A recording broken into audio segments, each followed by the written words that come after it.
Hello, Ian Brooks at the Armory, and with just a few days to go before the Millrose Games, I'm taking this opportunity to sit alongside Tim Fulton, the senior race analyst for ArmyTrack.com, and look at the high school events. Tim, there's going to be some great events on the day. Let's start with the PSL Boyz 4x400 meters. Boys and girls set a New York State record last week. They ran 3:15, so they're obviously the favorite. But DeWitt Clinton is another team that is just sort of getting healthy again. And with boys and girls running the 4x8 early, I wonder if they might be a little bit tired coming back. It might open the door for DeWitt Clinton to come in and maybe steal the race. That's a good assessment, but I have to say boys and girls look simply tremendous. Hey, consistent, you know, it wasn't like they were 50-50 with a 46 kid coming home. It was right. All 48s and 49s, and they just looked amazing. Girls 4x4, always a great event at the Armory, and of course Medgar Evers and Cardoza will lock horns once again. Yeah, I mean, talk about the last 6 or 7 years at the Armory. It's basically been Cardozo versus Medgar Evers, either in the 4x2 or the 4x4. Sometimes Cardozo's gone up and been, even good in the longer races in the DMR or the 4x8. But this is classic Armory. We're used to them in the 4x2, which is we consider our signature event here. But it'll be nice to see them in a different event. It's at the end of the night. It's going to be really one of the highlights at the end of the evening. And a lot will depend on where Kadisha Baird is just, yeah, I mean, Baird has been one of those girls that we saw her coming up over the last couple of years, and she's the star 400-meter girl of the Armory this indoor season. And at the Garden, it was always a little different with where you strategize. This is they're used to running here a little bit more. So, you think? Yeah. The bends aren't, they're a little bit more generous here. Yes. Well, girls 55 meters, I have to think that Maisha Jacobs of Paramus is the favourite, but what about Miss Filson? Has she got a shot at this? I mean, I think Jacobs is probably the next, level up. I mean, Filson is a great, great runner. She can run maybe just under 7 flat, but I mean, we're looking at Jacobs, and I think Jacobs could make a run at the national record, at least the Armory record. The Armory record is 6:78, and Jacobs cruised to 6:87 a couple of weeks ago. So we could be looking at an Armory record out of her. She's a pure sprinter, isn't she? She's gone up in distance, and that's good for her strength for the 200. But she seems like she's a 55-meter, 100-meter, 200-meter girl. And Filson is perhaps better at the hurdles. She's got great flat speed, and she's fantastic over the hurdles. So big picture is, yeah, I would think she's a better hurdler. She's in the running for a New York State record in the hurdles this season. But that doesn't mean that she couldn't potentially steal one if Jacobs has a slow start or something. Boys 4x800 meter relay. Now this really is one of our events. CBA, Christian Brothers Academy, 7:41.53 this past weekend at the Collegiate Invitational. Can they be beaten? I think they can be beaten this week because they have one of their kids is running the mile, so he comes out.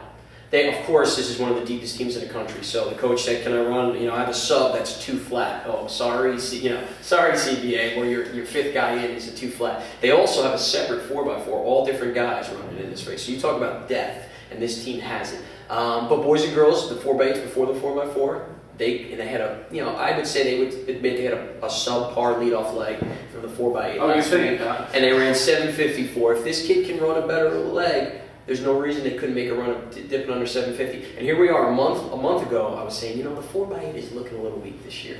And what happens? You go to the Collegiate Invitational, and we look up, and like 8 teams go under 7:55. So all of a sudden, it's all come back together, and these teams are looking amazing. Shaker? Could they come? Because Shaker, historically, they've always peaked at the right time. Yeah, Shaker has that ability. Daegu is running the mile, so he's not in the 4x8. So it is looking like boys and girls has a little window here with the 2 of the top teams having subs. So I expect a close one. It's going to be in that 750 range. I don't think we're going to see that magic that that CBA threw down at 741. High 740s to the 750 flat. You heard it first from Tim Fulton. No 740s. We shall see, Tim. Girls mile. Well, Samantha Liddell has been unbeatable this season, and she's really been aggressive. Not overtly aggressive in the first 400, but then she's sort of gone. Can anyone hang on to her? I'm sure she's going to go out. I mean, she's just taken it to a new level. Every time she runs, she looks like she knows exactly what she's doing, and she believes in herself 100%, and she's just doing it. But yeah, I mean, Mary Kane, you know, she's ran 2:47 in the 1,000, so she's got the speed to hang with her. Kelsey Margie has been now consistent again, and, you know, after a cross-country season where she seemed to struggle just a hair. I wouldn't count out Margie just yet. We've got Megan Moy coming from Cosby in Virginia. And this girl's already run 7:49. Unfortunately, we did lose Laura Leff. She's injured, you know, from upstate New York. But this field is one of the best mile fields we've ever seen, and I'm just hoping we see that Armory record go down, because Samantha Nadell, the way she's been running, she's definitely got a chance. And I know you were mentioning you thought Nehru's got a mile pop in her. Well, I look at Nehru. She ran a 3:31 1200 relay leg, and she ran 2:09 this last weekend for 800-meter leg. So I have to think at some stage that mile is going to come out of her. And she's another aggressive runner. But you know, the person I wouldn't want with me with about 100 meters to go, I wouldn't want to have Alexis Panisse anywhere near me. She, you know, a couple times this year, she looks like she's dead and buried, and all of a sudden here she comes, you know, charging over that last turn. So this girl has a kick. If she can somehow stay close, or if this somehow becomes one of those strategic races, watch out. Well, I don't think it will. I think Samantha's going to take it out. But with Panisse, who does she remind you of? No, Emily Lipari. Oh, yeah. Just when you think it's all over. Lipari, you know, Lipari was here on Saturday showing us that kick again, so it was good to have her back. That's going to be a race you won't want to miss, truly. Boyz Mile. I have to think Savon Watkins and Ned Willig are the two favourites, but frankly, any one of 8 runners could win this, given the set of dynamics. That's what makes this race really interesting. You know, Edward Cheserek is in the 5K with the Openly, and it just made this race a lot better, because he's so much better than everybody else in high school right now that you know, he just doesn't, the race isn't quite as exciting for everybody else. You know, it's great to see him run fast, and we're hoping that he eventually breaks 4. But moving him up made this race really good. We got Willig, who's got the great 800-meter speed. We got the kid from Rhode Island, Marcella. He's run 150 or something like that. And his team last week ran 750 or 751 in the 4x8, and they had a 207 leg. It's a pity we don't have Malone here for this. Yeah, it is unfortunate that Malone's not here. But I mean, you know, there are 7 or 8 other guys that, depending on the circumstances of the race, they could all win it. Now, I know Willig and Watkins were both disqualified this past weekend at the Collegiate Invitational, but Willig got by him in the end. So, do you think that helps Willig coming into this? I would think it's just all about, I mean, a lot of this is all about confidence and learning your competitors. They haven't raced a lot against each other, and they're starting to learn it. You know, Watkins, I think he's a little bit more of that middle distance guy. So, he's the kind of kid, if he went out and ran 4:09, wouldn't shock any of us, right? But he hasn't really put that perfect mile together yet. He might do it this weekend, but Willig is an impressive runner. And his father ran Millrose Games as well. One of the first, I think, perhaps the first father-son duo to ever run the Millrose Games. Okay, you mentioned Edward Cheserek, and he's going in the 5,000 meters. Can he take down Lucas Verzbika's record?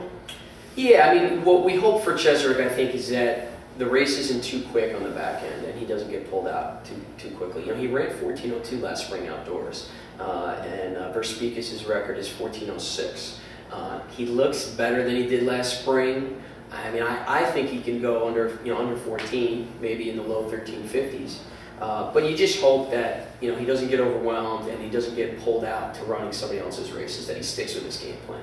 And he's been showing the ability of late to run a smarter race. That race he ran with the New Balance Games in the mile, I thought he showed a lot of maturity. So I think he's ready to run with these guys. Yes, because before he was somewhat headstrong, wasn't he? He'd go off blazing fast. Yeah, you see him take the stick in the DMR, go out in 54 or 55 or something. And you know what? He was a sophomore. He was learning, but you gotta love that aggressiveness, because you can't teach that, you know? They have that ability. Holding them back you can teach, but you can't always teach that aggressiveness. Well, we do see that with the high school runners. They don't hang back. They don't eat rabbits. I mean, they're gone. They have their own strategy and they're gone. Strymon Livingston's going in the men's 500 meters. That was a late addition, and it's a great story, you know. I mean, he the time he ran at the New Balance Games, 101 is unbelievable. And to think that no man has ever broken 60. He's only within shouting distance of being one of the greatest in the history of track and field. So he belongs in the field. I think he's a great addition. He's running against some world-class guys. I don't think anybody expects him to win the race, but maybe he can get dragged to breaking 101, which could put him in the record books for a very long time.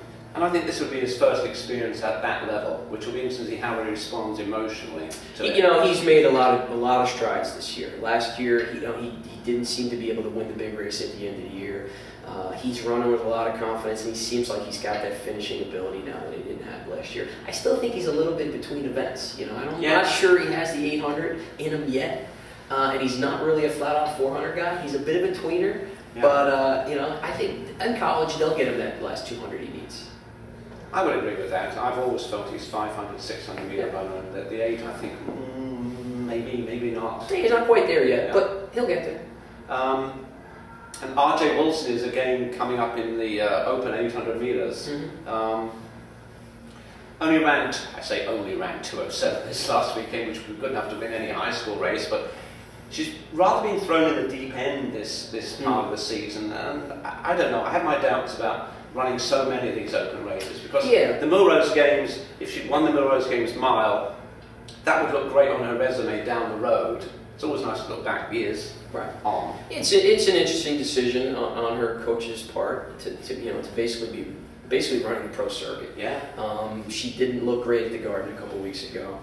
That again, it's a good time for that track. 207 last week in Boston. She's getting the experience, so she's got the ability to run closer to 2 minutes. Everybody knows that. But it's early in the year. If she was running that fast now, a lot of us might be saying, is she running too fast too early? This is somebody that might be able to make the Olympic trials final. Imagine that as a high schooler. So, I think she's going to be okay. She's learning the ropes, and I wouldn't shock me if you saw a 204 or something this weekend to say, okay, I'm coming along, I'm learning, and I'm going to be able to run with these girls eventually.